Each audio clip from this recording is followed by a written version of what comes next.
സംവിധാനം ചെയ്ത രണ്ടാമത്തെ സിനിമ തന്നെ IFFKയിലേക്ക് തിരഞ്ഞെടുക്കപ്പെട്ട സംവിധായികയാണ്, ഫിലിം മേക്കറാണ് ആദിത്യ ബേബി. അംബ്രോസിയ എന്ന ചിത്രമാണ് 30ാമത് IFFKയിലേക്ക് പ്രദർശനത്തിനായി തിരഞ്ഞെടുത്തത്. ആംബ്രോസിയയുടെ വിശേഷങ്ങളും ഒപ്പം IFFKയുടെ അനുഭവങ്ങളും നമുക്ക് ആദിത്യയോട് തന്നെ ചോദിക്കാം. ഇതിപ്പോൾ രണ്ടാമത്തെ സിനിമയാണല്ലേ, രണ്ടാമത്തെ സംവിധാനം ചെയ്ത രണ്ടാമത്തെ സിനിമ തന്നെ തുടർച്ചയായിട്ട് IFFKയുടെ വേദിയിലേക്ക് വരികയാണ്, ആൾക്കാരുടെ ഇടയിലേക്ക് വരികയാണ്. എങ്ങനെയാണ് ആ ഒരു അനുഭവം? അതായിട്ട് തന്നെ ഭയങ്കര സന്തോഷമുണ്ട്. കാരണം നമ്മൾ ഇപ്പോൾ 3rd കോൺസിക്യൂട്ടീവ് ഇയറാണിത് IFFKയിൽ. നമ്മളൊരു സിനിമ ചെയ്യുമ്പോൾ എപ്പോഴും ആഗ്രഹിക്കുന്നത് പ്രേക്ഷകരിലേക്ക് എത്തുക എന്നുള്ളതാണല്ലോ. പ്രേക്ഷകരിലേക്ക് എത്തുക, അത് മാക്സിമം ഓഡിയൻസ് കാണുക. അപ്പോൾ ആ ഒരു തോട്ടിൽ IFFKയിലേക്ക് വരുമ്പോൾ ഒരുപാട്, പ്രത്യേകിച്ച് സിനിമയെ കൂടുതൽ സ്നേഹിക്കുന്ന, അതിനുവേണ്ടി സമയം ഇൻവെസ്റ്റ് ചെയ്യുന്ന ഒരുപാട് ഓഡിയൻസിലേക്ക് ഇത് എത്തിപ്പെടുന്നു എന്നുള്ളത് വളരെ സന്തോഷം നൽകുന്നൊരു കാര്യമാണ്. പിന്നെ നമ്മളിപ്പോൾ നീലമുടി മുതലാണ് ഇവിടെ വരുന്നത്. നീലമുടി, കാമദേവൻ നക്ഷത്രം കണ്ടു, ആംബ്രോസിയ. സോ ഇത് മൂന്നിനും ഏകദേശം ഒരേ ടീം തന്നെയാണ്. Good films make your life better എന്ന് പറയുന്ന നമ്മുടെ ഒരു ഇൻഡിപെൻഡൻറ്റ് പ്രൊഡക്ഷൻ ഹൗസിൻ്റെ ബാനറിലാണ് ഈ 3 സിനിമയും ചെയ്തിട്ടുള്ളത്. അപ്പം ഇതിൻ്റെ കുറേ പാഷനേറ്റ് ആയിട്ടുള്ള അംഗങ്ങളുണ്ട്. അവരോടൊപ്പം ഈ വേദിയിലേക്ക് വീണ്ടും എത്തുക എന്ന് പറയുന്നതും അവരുടെ എഫേർട്ടിനൊക്കെ ഉള്ള ഒരു വലിയ ഒരു അംഗീകാരം കൂടെയാണ്. അത് ഒരുപാട് സന്തോഷം നൽകുന്ന കാര്യം തന്നെ. കഴിഞ്ഞ തവണ പറഞ്ഞു കാമദേവ നക്ഷത്രത്തെ കണ്ടു. അപ്പോൾ അവിടുന്ന് അംബ്രോസിയിലേക്ക് എത്തുമ്പോഴുണ്ടാകുന്ന ആ ഒരു മാറ്റം എങ്ങനെയാണ്? മാറ്റമല്ല, ഇപ്പം നമ്മളെ സംബന്ധിച്ച് സിനിമകൾ ചെയ്തുകൊണ്ടിരിക്കുക എന്നുള്ളതാണ് അതിൻ്റെ ഒരു ഐഡിയ. അപ്പോൾ നമുക്ക് ഇപ്പം എപ്പോഴും സിനിമയുടെ ചർച്ചകൾ, സ്ക്രിപ്റ്റുകൾ, അത്തരത്തിലൊരു ഇടപെടലാണ് പൂർണ്ണമായിട്ടുള്ളത്. അപ്പോൾ കാമദേവൻ ചെയ്ത് കഴിഞ്ഞപ്പോൾ, കാമദേവൻ എന്നല്ല, ഇപ്പോൾ നീലമുടിക്ക് മുന്നേ നമ്മുടെ കയ്യിൽ ഒരുപാട് സ്ക്രിപ്റ്റുകളുണ്ട്, നമ്മളത് പിച്ച് ചെയ്യാൻ ശ്രമിച്ചുകൊണ്ടിരിക്കുന്നുണ്ടായിരുന്നു. പക്ഷേ നമുക്കൊരു പ്രോപ്പർ പ്രൊഡക്ഷൻ എപ്പോഴും ഒരു അങ്ങനെ കിട്ടാത്തൊരവസ്ഥയുണ്ട്. പക്ഷേ എന്ന് വെച്ചിട്ട് നമ്മൾ സിനിമകൾ ചെയ്യാണ്ടിരിക്കുക എന്നുള്ളൊരു പദ്ധതി ഒന്നുമല്ല. സിനിമകൾ ചെയ്തുകൊണ്ടിരിക്കുക, അങ്ങനെ അവസരങ്ങളില്ലെങ്കിൽ അവസരങ്ങൾ ഉണ്ടാക്കുക എന്നൊരു തോട്ടിലാണ് നമ്മൾ വർക്ക് ചെയ്യുന്നത്. അപ്പം കിപ്പിട് കഴിഞ്ഞപ്പോൾ നമുക്ക് ഈ ഒരു പടം ഇങ്ങനെ ഒരു തോട്ട് ഉണ്ടായി. അപ്പോൾ ഇങ്ങനത്തെ ഒരു തോട്ട് ഫോം ചെയ്തപ്പം അത് ചെയ്യാന്നുള്ള ഐഡിയ തന്നെയായിരുന്നു. ഇപ്പോഴേ അതിന് അടുത്ത് ചെയ്യാന്നുള്ളത് തന്നെയായിരുന്നു ചിന്ത. നീലമുടി കഴിഞ്ഞപ്പോൾ അത് തന്നെയായിരുന്നു. അപ്പോൾ ഇത് അതിൽ നിന്നും എന്താണെന്ന് വെച്ചാൽ, കാമദേവനാണെങ്കിൽ നീലമുടി ആണെങ്കിലും കുറച്ചും കൂടെ റിയലിസ്റ്റിക് ആയിട്ടുള്ളൊരു സെറ്റപ്പ്, ഒരു കഥ തന്നെയായിരുന്നു. പക്ഷേ ഇത് കുറച്ചും കൂടെ എക്സ്പെരിമെൻ്റലായിട്ട് നമ്മൾ വേറൊരു ജോണറിൽ തന്നെയാണ് മേക്ക് ചെയ്തിട്ടുള്ളത്. അപ്പം ആ ഒരു വ്യത്യാസമേ ഉള്ളൂ. നമ്മൾ പക്ഷേ കുറേ പഠനങ്ങൾ നടന്നു, അത്രേ ഉള്ളൂ. സിനിമ കണ്ട ആൾക്കാരോട് സംസാരിച്ചു, എങ്ങനെയാണ് അതൊരു ആളുകൾക്കിടയിലേക്ക് വരുമ്പോൾ അതിന് കിട്ടിയ ഒരു റിവ്യൂ എങ്ങനെയായിരുന്നു?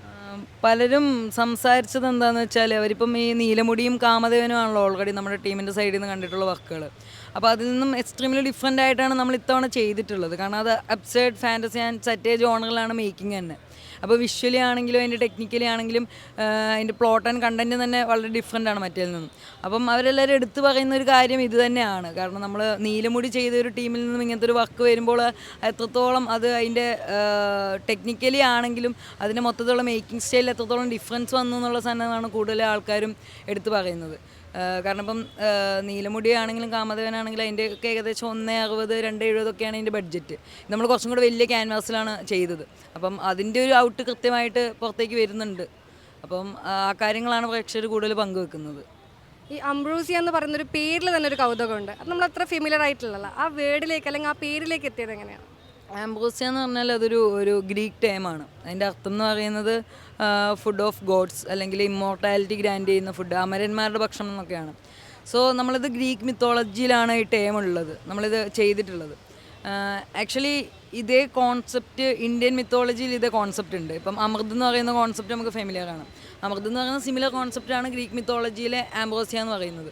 അപ്പോൾ നമ്മളൊരു ക്രിയേറ്റീവ് പരിപാടിയുടെ ഭാഗമായിട്ട്, കാരണം നമുക്ക് ഇപ്പം കണ്ടൻറ്റ്, നമ്മളിപ്പോൾ ഏത് കൾച്ചർ, നമ്മളിപ്പോൾ മലയാളം സംസാരിച്ചാൽ ചിലപ്പോൾ നമുക്ക് കേരളത്തിൻ്റെ കൾച്ചർ ഓട്ടോമാറ്റിക്കലി വരും, നമ്മുടെ ഉള്ളിലുള്ള ആ ഒരു എലിമെൻറ്റ് റിഫ്ലക്റ്റ് ആവും.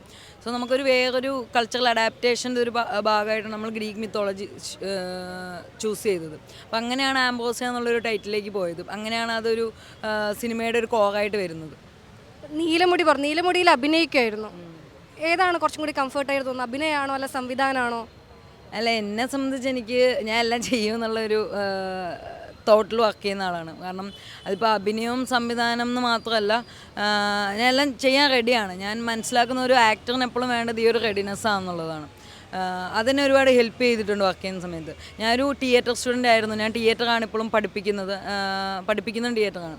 സോ ഇപ്പം നമുക്ക് കിട്ടിയൊരു ലേണിംഗ് ഉണ്ട്. കാരണം നമ്മൾ അറ്റ് എ ടൈം നമ്മൾ ആക്ടിങ് മാത്രമായിരിക്കില്ല ചെയ്യുക. നമ്മൾ ആക്ടിങ്ങിനോടൊപ്പം നമ്മൾ അതിൻ്റെ ചിലപ്പോൾ ഡയറക്ഷൻ അല്ലെങ്കിൽ സെറ്റ് വർക്കുകൾ, പ്രോപ്പർട്ടീസ്, ലൈറ്റ് ആൻഡ് മ്യൂസിക്, അങ്ങനെ നാടകം പഠിച്ച സമയത്ത് ഞാൻ യുജിയും പിജിയും ചെയ്ത എല്ലാ നാടകത്തിലാണ്.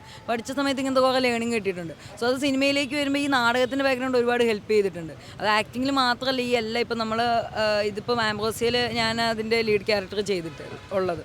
അപ്പോൾ ഈ ആ ഒരു ആക്ടിങ്ങും ഈ ഡയറക്ഷൻ്റെ ഈ വർക്കുകളെല്ലാം കൂടെ വരുമ്പം നമുക്കത് ഹെക്റ്റിക് അല്ലാണ്ട് ഒരു കെയോട്ടിക്കായിട്ട് പോകാത്തതിൻ്റെ മെയിൻ റീസൺ എന്ന് പറയുന്നത് ഈ ഒരു പഠനമാണ്. അപ്പോൾ എന്താണ് കൂടുതൽ താല്പര്യം ചോദിച്ചാൽ ഞാൻ എല്ലാം ചെയ്യാൻ റെഡിയാണ്. അതിപ്പോൾ സിനിമയാണെങ്കിലും നാടകമാണെങ്കിലും അവരാണെങ്കിലും സംവിധാനമാണെങ്കിലും ചെയ്യാൻ റെഡിയാണ്. പക്ഷേ ഇപ്പോൾ കുറച്ചും കൂടെ ഒന്ന് ആക്ടിങ്ങിലേക്ക് ഫോക്കസ് ചെയ്യാനുള്ള ഒരു ഐഡിയ ഉണ്ട്. അപ്പോൾ അതിലാണ് കുറച്ചും കൂടെ വർക്ക് ചെയ്യാമെന്നൊരു തോട്ട് വരുന്നുണ്ട്. കാസർഗോഡ് നിന്നാണ് വരുന്നത്. അപ്പോൾ കാസർഗോഡ് നിന്ന് ഈ മലയാള സിനിമയിലേക്കുള്ള ഒരു ദൂരം എത്രയാണ്? കാസർഗോഡ് എന്ന് പറയുമ്പോൾ കാസർഗോഡ് പൊതുവെ ആളുകൾ ഇപ്പം നാടകത്തിൻ്റെ ആൾക്കാർ, ഞാൻ നാടകം പഠിച്ചുകൊണ്ടാണ് പറയുന്നത്, നാടകത്തിൻ്റെ ആൾക്കാരും വളരെ, ഞാൻ കേട്ടിട്ടുള്ളതും എൻ്റെ അറിവും ഭയങ്കര ലിമിറ്റഡ് ആയിരുന്നു. കേട്ടിട്ടുള്ളതും പിന്നെ ഉള്ളതും തന്നെ വളരെ കുറവാണ്. പക്ഷേ ഇപ്പം കുറച്ച് ആൾക്കാർ കൂടുതലായിട്ട് മുന്നോട്ട് വരുന്നു. നമ്മൾ പഠിച്ച ഇൻസ്റ്റിറ്റ്യൂഷനിൽ പോയി പഠിക്കുന്നു എന്ന് പറയുന്നത് ഒരുപാട് സന്തോഷം നൽകുന്നുണ്ട്. നമ്മുടെ നാട്ടിൽ നിന്നും കൂടെ ആകുമ്പം അത് ഒരുപാട് സന്തോഷം നൽകുന്ന കാര്യമാണ്. അതേപോലെ ഇപ്പം സിനിമയുടെ ആൾക്കാരാണെങ്കിലും വളരെ കുറവാണ് കാസർഗോഡ് ഭാഗത്തുനിന്ന്. പക്ഷേ ഇപ്പം കൂടുതൽ ആളുകൾ അതിലേക്ക് വരുന്നുണ്ട്. അപ്പോൾ എൻ്റെ നാട്ടിൽ ഞാൻ കുറച്ചും കൂടെ വില്ലേജാണ്, കാസർഗോഡ് കൊന്നക്കാട് എന്നാണ് എൻ്റെ സ്ഥലത്തിൻ്റെ പേര്. അപ്പോൾ അവിടുന്ന് വരുമ്പം അവിടെ ആദ്യം ആളുകൾക്ക് അറിയില്ല. അതായത് ഈ കുട്ടി ഇപ്പോൾ സിനിമയ്ക്ക് പോയാൽ, നമ്മുടെ പാഷൻ പറയുമ്പോൾ നമ്മൾ സിനിമയ്ക്ക് പോയാൽ, നാടകം പഠിക്കാൻ പോയാൽ അത് എങ്ങനെയായിരിക്കും അതിൻ്റെ റിസൾട്ട് വരിക എന്നുള്ളത് ഇവർക്ക് അറിയില്ല. അപ്പോൾ പണ്ട് ഇവർക്ക് അതിനെപ്പറ്റി ഒരു മോക്ക് ചെയ്യുന്നൊരു മെൻറ്റാലിറ്റി ഉണ്ടായിരുന്നു. പക്ഷെ നമ്മളിപ്പം തുടർച്ചയായി 3 വർഷം IFFKയിൽ വരുന്നു. നമ്മൾ വർക്കിംഗ് ആണെന്ന് മനസ്സിലാക്കുമ്പോൾ അവർക്ക് ആക്ച്വലി ഒരു റെസ്പെക്റ്റ് ഉണ്ട് നമ്മളോട്. അപ്പോൾ അത്തരത്തിലൊരു മാറ്റം നാട്ടിൽ നിന്ന് സംഭവിക്കുന്നു എന്നുള്ളത് നമുക്ക് നേരിട്ട് കാണാൻ പറ്റും. സോ എനിക്ക് ഫീൽ ചെയ്യുന്ന അതാണ് ഏറ്റവും വലിയ, ഇപ്പോൾ എൻ്റെ കരിയർ കൊണ്ട് എൻ്റെ നാട്ടിലെന്തെങ്കിലും എനിക്ക് ഫീൽ ചെയ്തെങ്കിൽ ഇതാണ് എനിക്ക് ഫീൽ ചെയ്തിട്ടുള്ളത്. ഇപ്പോൾ വിലക്കുകളുടെ കൂടെ ഒരു കാലമാണ്. ഇപ്പോൾ IFFKയിലേക്ക് വരെ എത്തിയിരിക്കുന്നു. അതിപ്പം ക്രിയേറ്റീവായിട്ട് നിൽക്കുമ്പം എപ്പോഴും ഈ ഒരു പലതരത്തിലുള്ള വിലക്കുകളും പരിമിതികളും ഉണ്ടാവും. പക്ഷേ അതിനെ നമുക്ക് നമ്മുടെ ആർട്ടിലൂടെ തന്നെ മറികടക്കാൻ പറ്റും എന്നുള്ളതിൻ്റെ ഒരു വലിയ ഉദാഹരണം കൂടെ ആണ് IFFK. ഇപ്പം ഇവിടെ ഒരുപാട് വിലക്കുകൾ സംഭവിക്കുന്നുണ്ട്, പക്ഷെ അത് തിരിച്ചു വരുന്നുണ്ട് എന്ന് നമുക്ക് പറയാൻ സാധിക്കുന്നുണ്ട്. അപ്പം ആർട്ടിലൂടെ നമുക്കതിനെ മറികടക്കാം. ആ ഒരു വിശ്വാസത്തിലാണ് നമ്മൾ വർക്ക് ചെയ്യുന്നത്. ഇപ്പം രാഷ്ട്രത്തിൻ്റെ, ഇപ്പോൾ ഇറാനിലൊക്കെ രാഷ്ട്രത്തിൻ്റെ അത്രയും വലിയ ഭീഷണികൾക്കിടയിലും വിലക്കുകൾക്കിടയിലും സിനിമ എടുക്കുന്ന പഹാനിയെ പോലുള്ള സംവിധായകർ നമ്മുടെ മുന്നിലുണ്ട്. അപ്പം ഇന്ത്യയിലേക്ക് വരുന്ന സമയത്ത് ഈ സെൻസർ ബോർഡ് അല്ലെങ്കിൽ സർട്ടിഫിക്കേഷൻ എന്ന് പറയുന്നത് വലിയൊരു ആയുധമായിട്ട് ഭരണകൂടം എടുക്കുന്നുണ്ട്. ഈ സെൻസർ ബോർഡ് ഇന്ന ഷോട്ട് കട്ട് ചെയ്യണം, അല്ല ചില ഷോട്ടുകൾ ഒഴിവാക്കണം എന്നൊക്കെ പറയുമ്പോൾ ആ ആവിഷ്കാര സ്വാതന്ത്ര്യത്തിലേക്കുള്ളൊരു വെട്ടുകൂടിയല്ലേ?